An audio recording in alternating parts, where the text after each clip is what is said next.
Well, uh, there was a period of time, mostly in the 1970s, when uh, the East Germans, most of you probably don't know this, but at one time, or at least you don't remember it because you're not old enough, there was a time when Germany was divided between East and West, East being part of the Soviet bloc, and the West, Germany being part of the, what do you call it? NATO, the NATO group. And suddenly, beginning in the 1968, no, actually, let's see, you can see there gold, silver, East Germany, yeah, 1968, look at the medals. U.S. 107 total, gold, silver, and bronze. Soviet Union, 92. Those were the days of the Cold War, and one always trying to best the other. And yeah, East Germany had 25 total medals, which was about what you would expect from a country that size. But look what happened 4 years later. Suddenly, the East Germans more than doubled, almost tripled, their output of medals in the Munich Games in '72, getting 66, and then boosted that up to, what is it, in '76 in Montreal, up to 89 medals, pretty much rivaling the U.S. and the Soviet Union. And there was a lot of suspicion in those days that there's something going on with the East German team. And nobody could prove it. And after many, many years, in fact, it took till after the Berlin Wall came down, that people began to talk about what was going on and just how flagrant the violations were back in those days. The official reports now indicate that the East German government was complicit, and not in any minor way, in doping these athletes of theirs. To them, it was a matter of national pride, and it didn't matter that some of the athletes would be severely harmed by the methods that were used, the drugs that they were given. And many of the athletes stepped forward later and told of the devastating effects that being administered these drugs had on them for years afterwards. It was probably the biggest example of drug doping officially sanctioned by a government. Well, let's turn our attention to, forgive me, my favorite sport, baseball. Seems to be no end to what is going on in baseball. Every year I seem to have to change the pictures because different guys seem not to have learned the lesson. But I still stick with Jose Canseco, who, as a rookie with the Oakland Athletics, was using steroids and convinced his teammate, Mark McGuire, also with the A's, to use steroids. And these two guys who were not what you'd call hefty, muscular guys when they were in the minor leagues, suddenly, as you can see, became super muscular. And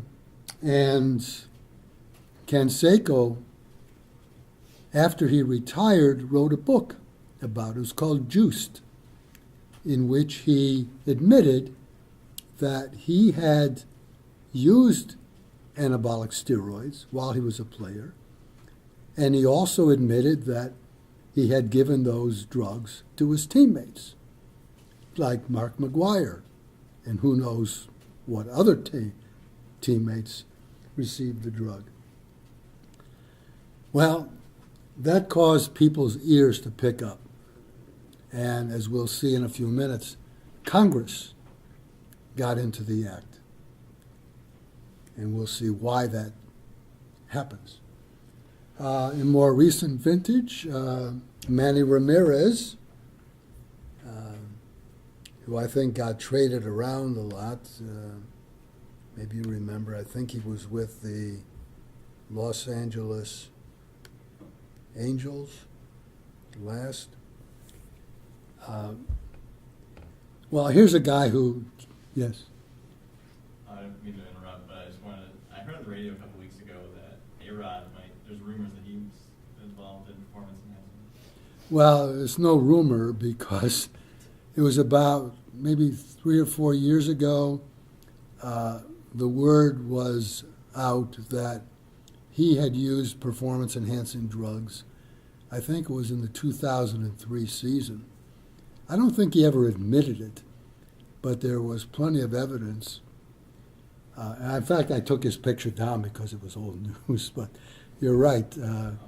There were severe accusations about A-Rod, and his he said, well, I only used it, well, if he actually said, I can't remember, only used it for one season or part of one season. So.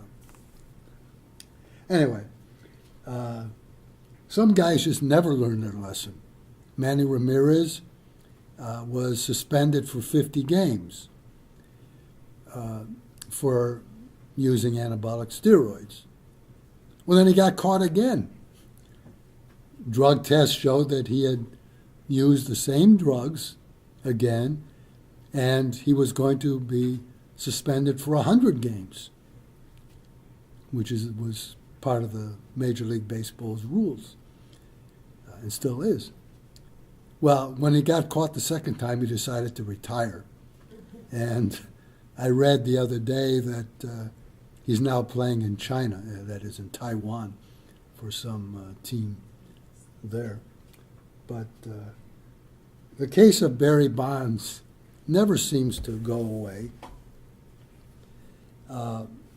Bonds, and we'll talk more about him in a little bit, but Bonds, and I show you two pictures of him. One when he was a rookie, fairly slim rookie with the Pirates.